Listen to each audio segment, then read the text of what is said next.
This is Ag Matters PM from the Iowa Agribusiness Radio Network, brought to you by the Iowa Soybean Association. Your daily recap of the information that affects Iowa's farmers, producers, and consumers, right here in the heart of the heartland. With reports from our award-winning broadcast team of Dustin Hoffman, Riley Smith, and Mark Magnuson. Now, from the IARN studios in Des Moines, here's Riley Smith. Well, good day and welcome to Ag Matters PM from the Iowa Agribusiness Radio Network. I'm Riley Smith. Today is Friday, March 11th, 2023. We're so glad you could join us today, and we are here at the Commodity Classic Show in Orlando, Florida. Lots of great coverage coming to you today and into the next few weeks. In today's episode, I talk with Heather Gieseke of Indigo Ag about their second round of their carbon credit program. We also have a check of that ag weather outlook, but first, let's run down the markets. It's time now for the Ag Matters PM Closing Market Summary, your source for market analysis and settlement prices from the day's trade in Chicago, courtesy of the folks at agmarket.net. Well, we're at the end of another trading day in the ag marketplace. For a bit of analysis, we go to Tyler Schau of agmarket.net. Of course, we're here at Commodity Classic in Orlando, Florida. Tyler, what do we see in the markets today? We saw a lot more green on the screen today than we did yesterday. Big sell-off in grain complex yesterday. Corn's going to end up getting about 5 cents of that back. Soybeans are one of the few that are trading down. They're going to end up trading about a nickel lower. The wheat market saw a boost. I actually got in the Kansas City complex, we actually got most of the losses back that occurred yesterday. Chicago and Minneapolis rallied back a little bit, didn't take out all the losses from yesterday. So, is that just kind of a little bit of rubber banding action that we saw from the reactions to WASDE? Probably a little bit. You know, some of that yesterday was the managed money funds, or our opinion is it was managed money funds leaving their long positions in corn, so selling out of long positions, just a lot of selling that came into the market. We do know that funds were long quite a few contracts of corn, and so the data is old because of the delay in getting the CFTC data on the Commitment of Traders report, but we're pretty confident that they liquidated some of those positions. We also know that they were already short wheat, most likely added to that the last few days. Yeah, coming in here today, Friday before weekend, there's some expectations that the grain corridor deal between Russia and Ukraine is going to get signed or renewed, or talked about at least, on Monday the 13th. So maybe there was some chatter that that's not going so well coming into the close. We saw a pretty strong rally in wheat near the close here. And then kind of looking forward, especially into next week, the rest of the month, obviously we're not really looking to that April WASDE too much because it's the May one that we're looking at next, but end of this month we're looking at prospective plantings. So, what are some of the things we could expect from that? And of course, we've seen the volatility this year. See it again for that? Yeah, we likely will. The market or the USDA came out with their outlook forum a few weeks ago. They had corn at like 91.5 million acres. They have soybeans down to like 89.5 million acres. The question is, has the corn market bought up any more acres? And if so, that plays some real problems for the new crop size. It's possible that this corn market could buy up to another 1 million acres just with reduced fertilizer costs in and of itself. So as fertilizer costs have dropped, the economics on new crop corn look a lot better, even though the price has fallen. And so it'll be interesting to see over the next few weeks how that kind of shakes out. I wouldn't be surprised if we don't start seeing that acreage battle pop up, rear its head over the next few weeks going into that March 31st report.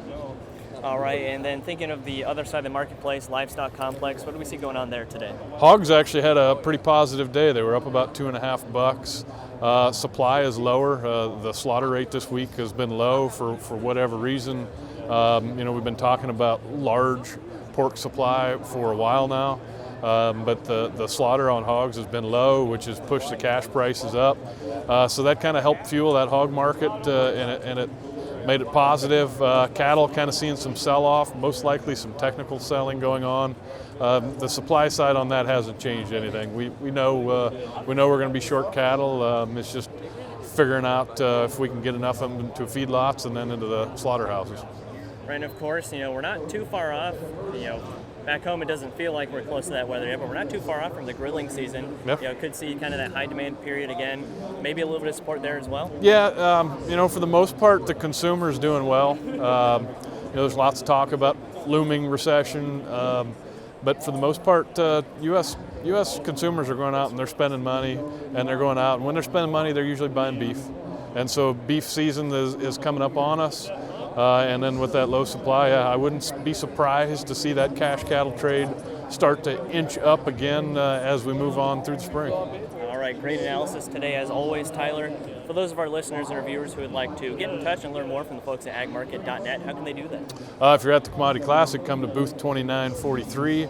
Otherwise, check us out on the website, agmarket.net, and you can always call me direct, 701-987-6009. All right, great chatting with you as always, and of course, we'll see you next week, back virtually again. Yeah, good to meet you in person. That again was Tyler Schau of agmarket.net. We'll go ahead and take a look at how those numbers closed. That's courtesy of the folks at Bar Chart. At the close, May corn up 5 3/4 at 6.17 1/4. December new crop up 4 1/4 at 5.57 3/4. May soybeans down 3 3/4 at 15.07 even. November soybeans down 2 1/2 at 13.57 1/2. May soybean meal down $1 at 4.85.90. Soybean oil down 45 cents at 56.61. Chicago wheat up 13 1/2 at 6.79 1/4. Minneapolis spring wheat up 7 even at 8.24 1/2. Kansas City hard red wheat up 21 even at 7.98 1/4. May oats down 1 3/4 at 3.46 3/4. On the Merc, April live cattle down 52 at 164.27. May feeders down 190 at 203.57. April lean hogs up 237 at 87.45. April pork cutout up 230 at 94.27. March Class 3 milk down a nickel at 17.71. And that's been a check of the markets here on Ag Matters PM. We're going to go ahead and take a quick break to hear from our sponsor, the Iowa Soybean Association and the Soy Checkoff.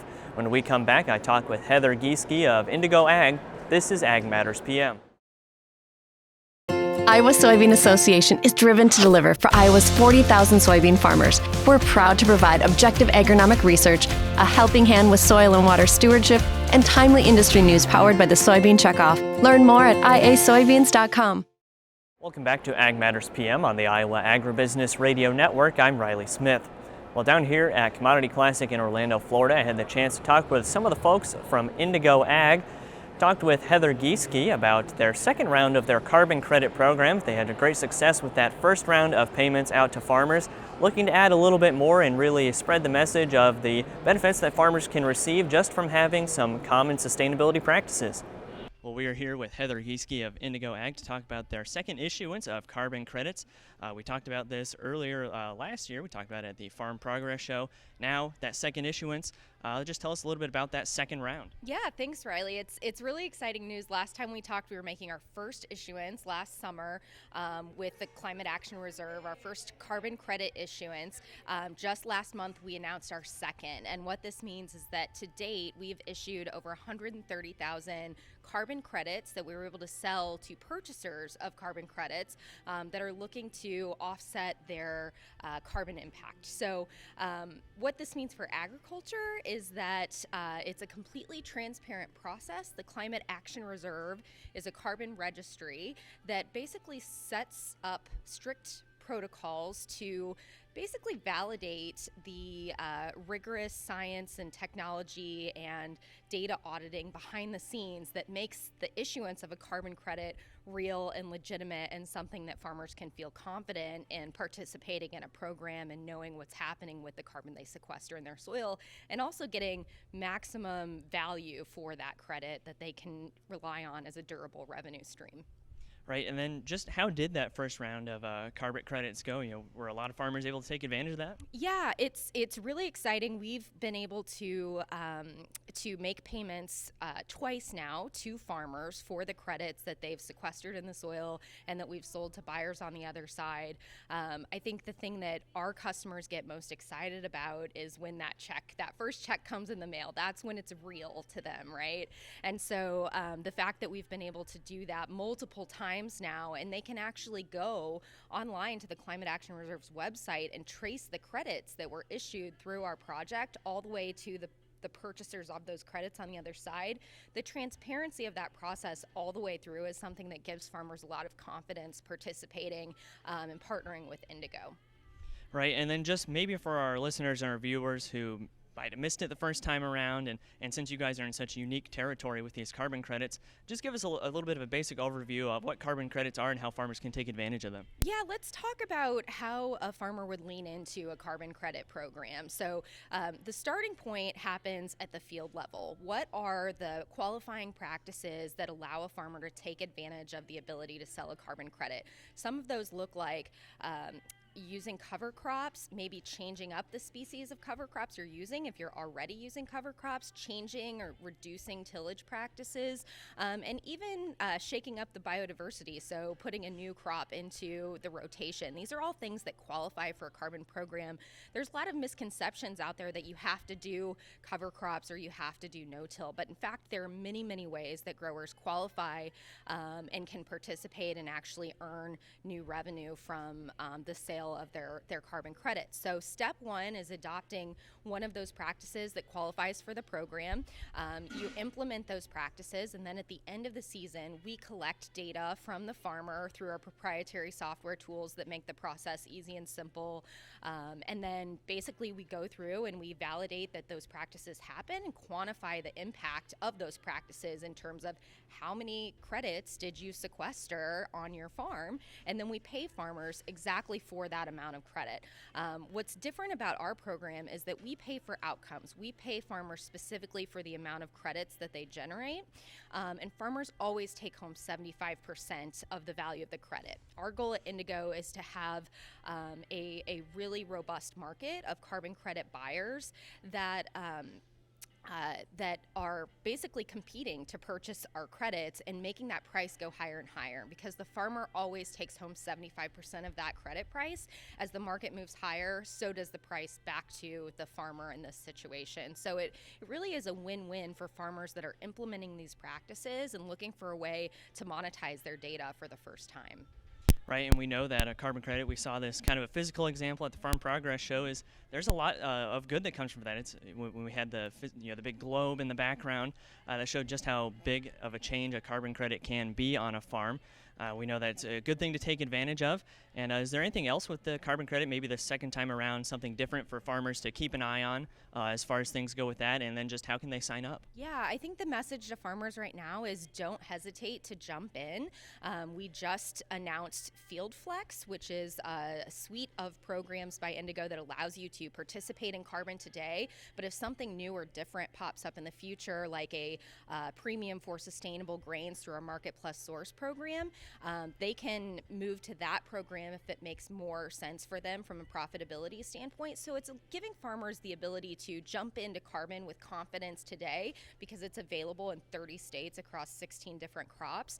But if something different pops up in the future that makes sense for them, they can transition to that on their farm. And so we just want farmers to ask the right questions, start digging in, and jump into a carbon program right away if they have practices that qualify them. So if a farmer's interested, we would love for them to go to indigoag.com, start to learn more. There's a carbon calculator on our website, so you can see in real time what kind of carbon you might be able to sequester on your farm with specific practices.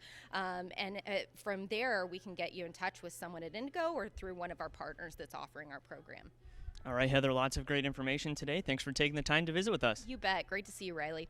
That again was Heather Gieseke of Indigo Ag. As for right now, let's go ahead and take a look at that ag weather outlook. Well, it is 82 degrees and sunny down here in Orlando, Florida, and unfortunately it's much colder and snowier back in Iowa, so we're looking forward to having the shock from that on our trip back tomorrow. We're looking at conditions back in Iowa, just colder than what we've been used to, a little more snow and rain than expected as well, but still transitioning to that spring weather, so hold on to the hope that warmer weather will come in the near future. So let's go ahead and take a look at what the National Weather Service has in store for the next 24 hours. As you can see from the National Weather Service, the weather will continue to be a little chillier than we've been getting used to. Today will be cloudy to mostly cloudy and chilly, with highs ranging from the mid-30s to about 40. Tonight we'll have mostly cloudy skies with a slight chance for patchy snow in the northwest, lows ranging from the mid-20s to about 30. Tomorrow we have a chance for snow or rain across the state, highs ranging from the mid to upper 30s. And taking a look at the affiliate weather map for tomorrow, Cherokee will be rainy and snowy with a high of 35. Shenandoah, rainy skies and a high of 39. Des Moines, a chance for rain and snow and a high of 34. Waterloo, mostly cloudy, chance for snow and 34 as well. Albia, mix of rain and snow and 37. Clinton will be partly sunny with a chance for rain and a high of 39. For more detailed forecasts in your part of the state, make sure to check in with your local Iowa Agribusiness Radio Network affiliate. That's been a check of the Ag Weather Outlook, and that also brings us to the end of this episode of Ag Matters PM. You can find all of our content on our website at iowaagnet.com. You can also follow us on social media at Facebook, Twitter, TikTok, and LinkedIn. And you can find all of our video content as well as previous episodes of AMPM on our YouTube channel. So make sure you subscribe and hit the notification bell to see when those videos go live. Don't forget as well our free Twice Daily Market podcast on Apple, Amazon, Google, Spotify, and Podbean. From sunny Orlando at Commodity Classic, I'm Riley Smith. On behalf of Mark Magnuson and Dustin Huffman, we thank you for watching. This has been Ag Matters PM.